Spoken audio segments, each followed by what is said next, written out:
How did you become a Presbyterian? I first attended the Baptist Church in Henderson, New York, where my preacher held revival-style meetings. And after that, I was studying the law to become an apprentice of a lawyer, to become one myself. But after a dramatic conversion experience I had and baptism into the Holy Spirit in Adams, I gave up the legal practice to preach the gospel. I started my studies of religion at 29 under George Washington Gale to become a licensed minister myself in the Presbyterian Church. And in 1832, I became a minister of the Chatham Street Chapel. When and how did you start the Second Great Awakening?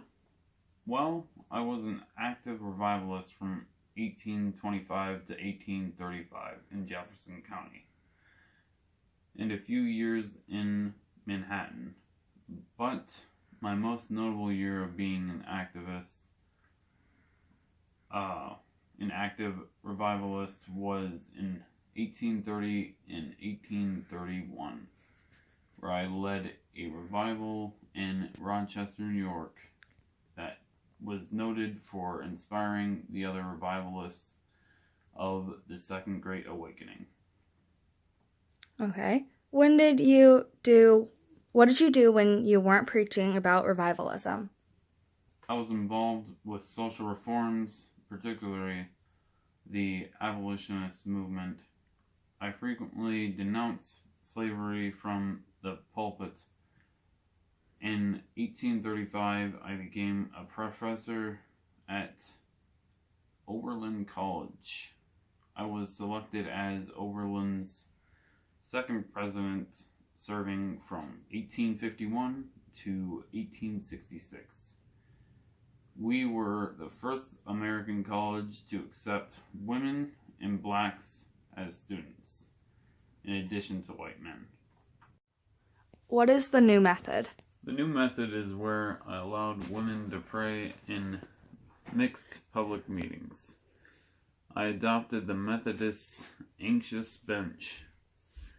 I put a pew at the front of the church where those who felt a special urgency about their salvation could sit.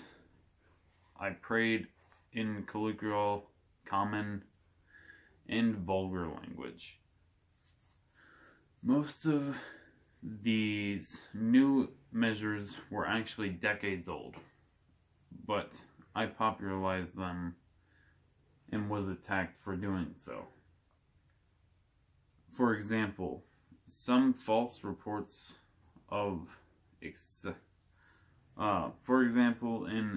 July 1827, the New Lebanon Convention was held to examine these practices, as well as some false reports of excesses. But vote after vote, it was a stalemate. When a last attempt was made,